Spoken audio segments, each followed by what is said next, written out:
menjaga tubuh dalam kesehatan merupakan kewajiban setiap insan yang menjadi aset penting dalam kehidupan. Tak terkecuali Siti Badriah, sang penyanyi dangdut itu berusaha semaksimal mungkin untuk bisa menjalani hidup sehat. Baru-baru ini, penyanyi 31 tahun itu menceritakan kondisi tersulit dalam hidupnya ketika mengidap tumor kelenjar getah bening di bagian ketiak sebelah kanan. Awal gejalanya dia tuh muncul kayak jerawat gitu loh, kecil, munculnya kayak jerawat. Terus kita tuh berusaha untuk ngilangkan. Biasanya kita tuh kalau ada jerawat pasti ke klinik kan untuk disuntik kan, untuk dihilangin. Nah itu tuh kita ke klinik langsung disuntik dulu gitu, disuntik. Terus gimana ya sayang? Disuntik dulu pertama, terus kempes. Habis kempes tiba-tiba beberapa minggu kemudian muncul lagi, dan munculnya makin besar. Disuntik lagi. Setelah itu makin besar lagi, aku langsung kayak nyadar kayak ini kayaknya bukan jerawat atau bisul biasa deh, ini kayaknya harus ke dokter nih, karena besarnya udah sampai segini, Gede banget. sampai gede banget, udah segini nih. Pas kata dokternya, ini kelenjar getah bening harus diangkat, karena ini udah terlalu besar dan mengganggu. Jadi ya udahlah, kita langsung operasi di hari itu juga. Besoknya? Karena kita malam datangnya, jam 8 malam, itu operasi udah nggak bisa, dan kita harus ada CT scan, bukan CT scan, kayak ada foto USG dulu lah dan lain-lain, dan itu jadi dibesokin lah, besok paginya baru operasi. Yep. Setelah melakukan konsultasi kepada dokter, akhirnya istri Krisdiana itu harus mendapat tindakan operasi beberapa bulan lalu guna mengangkat kelenjar getah bening yang bersarang di badannya. Hal ini membuat Siti tak merasa nyaman ketika berkegiatan. Selama kelamaan karena dia makin membesar, aku makin ngeganggu aku gitu. Kalau pakai baju juga aku jadi susah, harus begini pakai bajunya gitu. Ngangkat keteknya nggak bisa gitu.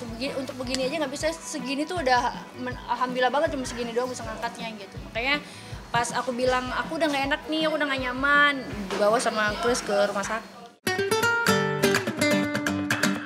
Merasa tersiksa dengan penyakit yang dialaminya, Krisdiana selalu ada setiap saat untuk Siti Badriah. Pasalnya, pria 29 tahun itu merasa kasihan melihat sang istri kesakitan. Dengan sigap Krisdiana mengayomi serta melayani ketika sang istri sedang sakit.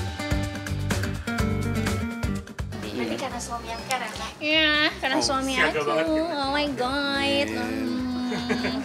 Enggak sih, dia peduli banget pas aku lagi, dia ngelihat aku susah pakai baju aja, dia langsung kayak sini aku pakaiin gitu-gitulah, kayak gitu-gitu. Terus pas di rumah sakit juga dia nungguin sampai full nungguin aku, padahal dia banyak banget kerjaannya. Kita kan waktu saat itu kan kita lagi live itu kan. Iya. Kita diharuskan untuk live tapi dia malah kita live di rumah sakit. Ya gitu. Gimana caranya supaya dia tetap Siti baru beres operasi. Tak tega melihat Siti kesakitan, Krisdiana akan tetap berada di sampingnya demi membantu sang istri tercinta. Usai menjalani operasi yang cukup singkat, pengangkatan tumor kelenjar getah bening hanya dilakukan selama 1 jam saja, dan setelahnya Siti sudah bisa tertawa seperti sebelumnya. Dengan begitu, wanita 31 tahun itu tentu diberikan pengobatan yang terbaik demi kesembuhan dirinya. Ada, karena kita dikasih 2 pilihan waktu itu sama dokternya, jahitannya mau full atau jahitannya mau setengah jahitan. Tengahnya bolong, iya. Atau 3 sebenarnya, atau dikasih selang, gitu kan? Dikasih selang, kita pilih yang kedua kalau nggak salah. Yang ketiga ya, yang pokoknya jahitannya setengah, terus dikasih selang, terus dipencet setiap harinya untuk dikeluar. Itu perawatannya itu sih. Kenapa aku milih dikasih selang? Karena dokternya juga bilang kalau misalkan difullin, dijahitin di full gitu, takutnya muncul lagi karena ini masih ada gitu. Makanya aku milih yang dikasih selang supaya setiap harinya aku bisa ngeluarin sendiri. Kalau aku lagi mau off air pun itu sebelum nyanyi aku selalu keluarin dulu gitu di tempat off air gitu. Itu berapa lama? Semingguan. Iya. Semingguan setelah kering baru dijahit bener-bener. Dengan jahitan dan ada selangnya itu masih nyanyi dia. Masih. 1 hari habis operasi, besokannya aku off air ya. Iya. Off air. Tetap dengan yang hebat ada ya? jahitannya.